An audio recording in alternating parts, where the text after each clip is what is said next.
All right, ladies and gentlemen, MrSotko here. Welcome back to the channel, and I know what you're thinking already. Whoa, whoa, whoa, is this another Trevon James video? Yes and no. I have some other news as well, but I just can't get off the TJ train. You know what I mean? It just really never ends. So first and foremost, if you guys haven't heard of proof of Trevon James yet, you're in for a shocker. This is his old YouTube channel, and it's pretty much dead. So the last video he made was 2 months ago. In fact, he actually made more recent videos, but he's since deleted them. And I made a video about that, about him deleting all of his proof of weak hands videos, and everybody didn't believe me. They're like, hey, I don't see his videos. I don't think he ever made a proof of weak hands video. And so I showed you the video that I made on that, and then everybody's like, oh, I guess he did. Yeah, he did. So this is his new, my secret channel, not Trevon James. So this is his new one.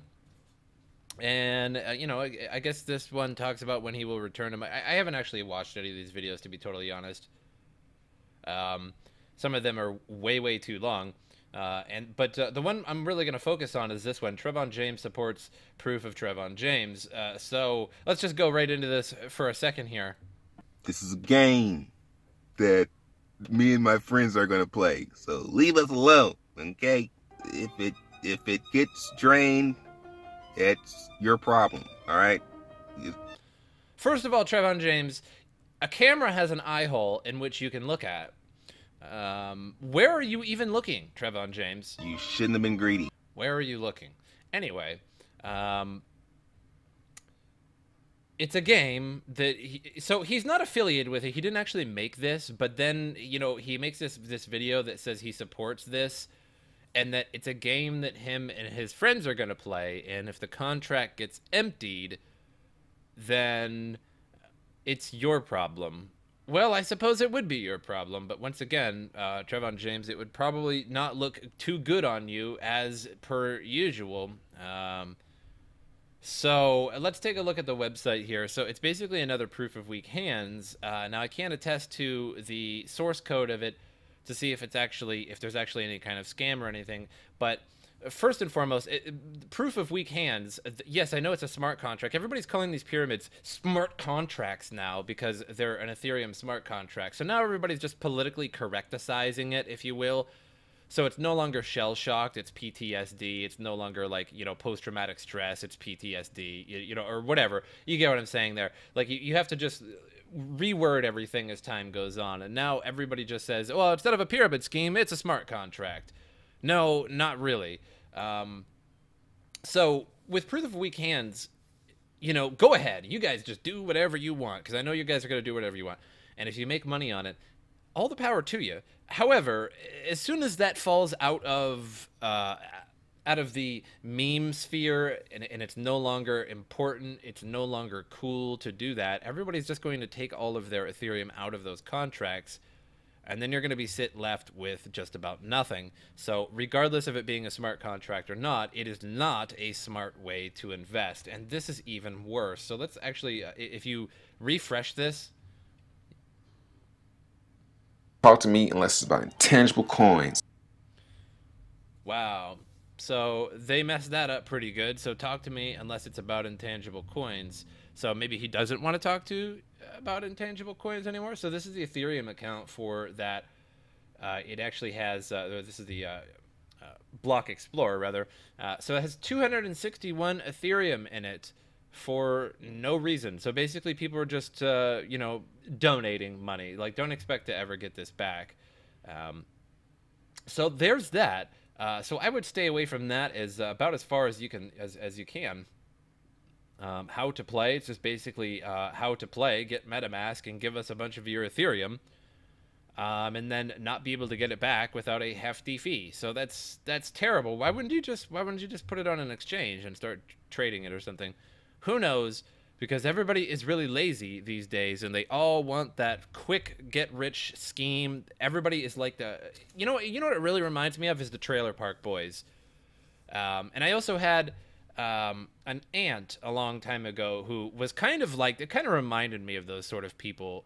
She was honestly pretty trashy, and always had these get-rich-quick schemes. In any way they could, they would try to sue anybody for anything or this, that, or the other thing. Any kind of get-rich-quick scheme. That's basically reminds me of the Trailer Park Boys. So like nobody has the patience anymore to just buy some coins at the beginning of the year and then sell them at the end of the year. So you buy Bitcoin at the beginning of this year for 6,000 and it goes to 20, 30, something like that by the end of this year. Nobody has the patience for that. They can't do it. They can't even handle it. Nobody can day trade. Nobody can just, scalp some trades or anything like that.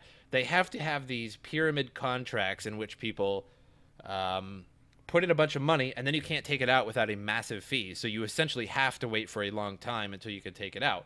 And you don't really know, depending on how many people are putting in Ethereum or taking out Ethereum, what you're going to get in the end. So it's a pretty, it's just not good. It's real silly. So no, I'm not really bashing on Trevon James on this particular one. Just the fact that it's so ridiculous. I can't. It just never stops. So here's some news. Another old man talks about cryptocurrency. So this is new, right? This has never happened before. An old, super rich guy that's completely bald and looks like he's going to die any day now. And not that I really want that, but just kind of looks that way. So everybody in their 80s and 90s bashing Bitcoin because they just don't understand it at all. It's kind of like 2009 to them. It's like they're stuck in 2009 where everybody didn't believe in Bitcoin because it's just some digital currency. Until a couple years later, when everybody started to realize that yes, this is definitely a real thing. But Warren Buffett, one of those old men, still stuck in 2009 or previous.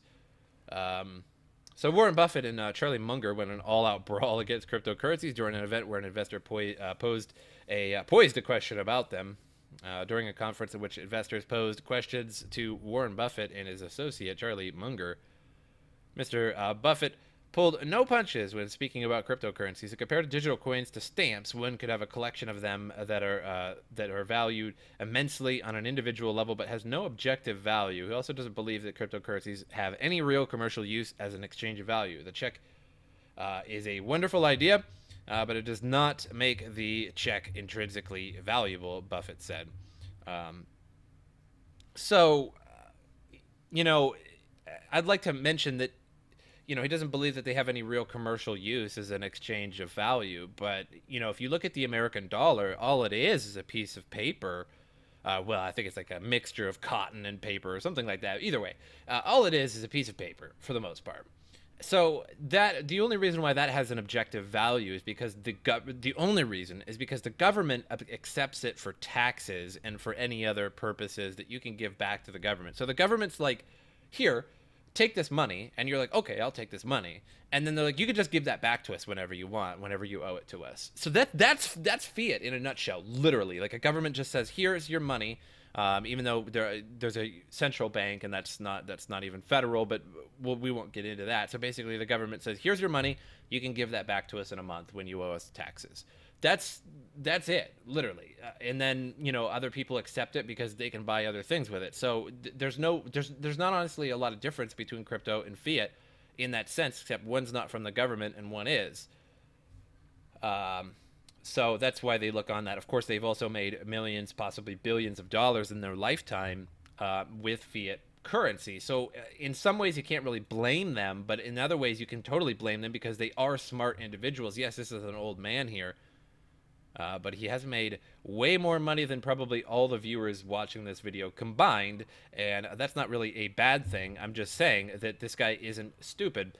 So if he just does a little bit of research on these coins, he might understand a little bit better. But either way, another old man. Here's another one. Dealing with Bitcoin akin to trading freshly harvested baby brains, Berkshire Hathaway's Munger. And this guy does not look so clever. He looks like he had his baby brain transferred when he was very young. This guy does not look healthy. Man, he's looking grim. So Berkshire VC puts Bitcoin on blast again, dismisses the hype surrounding the cryptocurrency as a mixture of dementia and immorality. This guy looks like he has dementia. That's probably like if you Google dementia, you'd probably find pictures of old men that look just like this. Charlie Munger can't seem to contain his vitriol for Bitcoin. His last tirade saw the Berkshire Hathaway vice chairman laying into cryptocurrency in an unusually harsh term. In an interview with Yahoo Finance, Munger claimed that while the computer science behind cryptocurrency such as Bitcoin is a great triumph of the human mind, Bitcoin itself is nothing more than an artificial speculative medium, devoid of intrinsic value. Bitcoin is antisocial, stupid, and immoral, said Munger. When questioned about his claim that Bitcoin is immoral, Munger elaborated, suppose you could make a lot of money trading freshly harvested baby brains. Would you do it? To me, Bitcoin is almost as bad. Is that related? How is that even... Wow. I regard the whole thing as a combination of dementia and immorality, he added. I think the people pushing it are a disgrace. There ought to be some things that are beneath you that you just don't do, and this is one. So I'm a pusher of Bitcoin, I would imagine. So I'm a disgrace, apparently, to Munger. But I would say what is more disgraceful than that is that comment. How is that anything to do? Just because trading freshly harvested baby brains would make you money, if that was a thing, how does that have anything to do with Bitcoin? I mean, I could trade anvils for money. I could trade pears for money. What are you talking about? There's no difference. What do you mean? Well, there is a big difference. I mean, once again, Bitcoin is nothing more than an artificial speculative and medium devoid of intrinsic value. But that's the thing, is that this guy isn't stupid, right? He probably has an incredible economics degree or something like that, or some kind of business degree. I mean, this guy's probably made millions of dollars. He knows the definition of money, and money is just anything that people accept for goods and services, and that they can trade elsewhere for additional goods and services. That's it. If you want to accept my dollar bill for something, then that's it. I give you my dollar bill, you give me a product, and we both walk away. But if I want to give you $1 in Bitcoin and you give me my product and I walk away, it's the same thing. So you could say that fiat has no intrinsic value. You could say that Bitcoin has no intrinsic value. You could say that about a lot of things. I wouldn't say that about gold, because gold is actually useful as a conductor, yada yada. I mean, it does have its uses, but this just doesn't make sense what they're saying. I think they're actually really scared that their companies are going to lose a lot of money in Bitcoin someday, sooner or later. Got a little bit of a hiccup. But I wouldn't worry about that to these two guys, because by the time they start to lose money, because they haven't kept up with the crypto world, it'll be way too late. And they'll likely already be deceased, because they already look like they're on their deathbed anyway. And again, I don't really want to make jokes about death or anything like that. But it just goes to show that I think that anybody in this modern world that isn't looking into crypto in some way, some kind of major business, you're going to fall behind. And when you do, you're going to be wishing that you'd done it years ago, just like everybody wishes they would have started mining Bitcoin, the day that it came out. So... it's all on them. So here's another this is kind of a little mini news article. It's been going around. So no SEC hearing. Fake news is hitting the crypto world. So there was supposedly an Ethereum SEC hearing that was supposed to occur. It was going all around the internet, and there's all kinds of articles on it. Unfortunately, I never actually put those articles on my channel. And they were basically trying to see that if Ethereum was a security or not. If it was a security, then it was never registered as a security when it was created. And if that was the case, then Ethereum would, the creators of Ethereum would undergo a big fine for selling an unregistered security. So there was a lot of FUD around that. And now it appears that was never a thing, that there was never actually an SEC hearing on it, and you can actually look at the upcoming events, and they don't exist. So rumors spread like wildfire over the weekend. The whole market turned mostly red once again. The reason for this was a supposed hearing regarding Ethereum and its status as a security. Turned out to be a bunch of baloney. It all started with a Wall Street Journal report, got misinterpreted or misrepresented as something else. So all the news sources picked it up and published it right away with no research. The only thing you actually have to subscribe to Wall Street Journal to read the whole article. Most probably didn't. Soon enough, YouTube experts were talking about it. Blogs were running stories. Trust no trustworthy, credible news source. Look at Cointelegraph, CCN, and the others falling in line like lemmings. Stories like this are great for headlines. So no SEC hearing for Ethereum. It was just all bogus. I seen it a lot, and I honestly didn't pay too much attention to it, and there was no reason for me to disbelieve it or believe it necessarily. I mean, a news article is a news article, and I always try to find some kind of multiple sources so that I'm not just like reading one source. I don't have time to read the same article over and over from different sources, but I do look around quite a bit every time I pick an article to read and find it somewhere else, or at least in multiple places. At least I try to. And I seen the Ethereum SEC hearing all over the place, but it just didn't strike me as big news, just because it's not really anything new. The SEC has been all over crypto for a while now, and they're actually pretty good about it for the most part for now. The 600 stolen Bitcoin miners from Icelandic heist suspected to be in China. So who would have thought, right? I mean, where else would they be, to be totally honest? Like, the missing machines from an unsolved Bitcoin mining hardware theft in Iceland earlier this year, maybe in China. Icelandic media outlet RUV reported. Icelandic police are reported to now have issued an inquiry to Chinese authorities after news broke out in late April that 600 devices used to mine Bitcoin have been seized in the northern city of Tianjin. Who knows?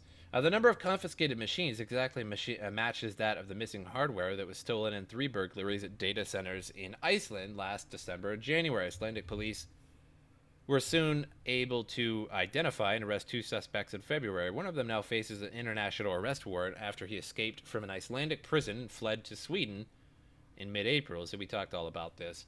So the missing equipment has not to date not been found. It's worth an estimated 200 million kroner. Equal about $2 million. Icelandic police have been monitoring energy consumption locally for abnormal increases without success. So $2 million worth of equipment. So this wasn't a Bitcoin heist. It was a hardware heist of GPUs and ASICs and things like that. So in Tianjin, it was precisely a pattern of highly irregular electricity usage that is reported to attract the attention of a local grid operator, leading to authorities' confiscation of the suspected mining hardware. Chinese police have not yet responded to the Icelandic inquiry. With its cold climate and widespread access to renewable energy, Iceland is a hotspot for crypto mining. Local industry sources have predicted a doubling of the country's crypto mining energy consumption this year. More electricity than the Iceland's 340,000 residents will consume for personal use. Access to geothermal and hydroelectric power plants makes mining in Iceland potentially more environmentally sustainable than in China's coal-burning mining sites.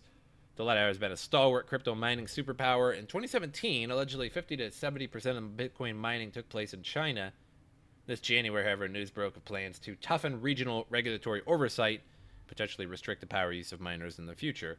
So China's always flip-flopping back and forth on cryptocurrency, and that's not too crazy. So, in a nutshell, stay away from proof of Trevon James. Come on. There's so many better ways to invest. I thought I taught everybody better than that, and I probably did. But I hope you guys enjoyed this, and I will see you guys next time.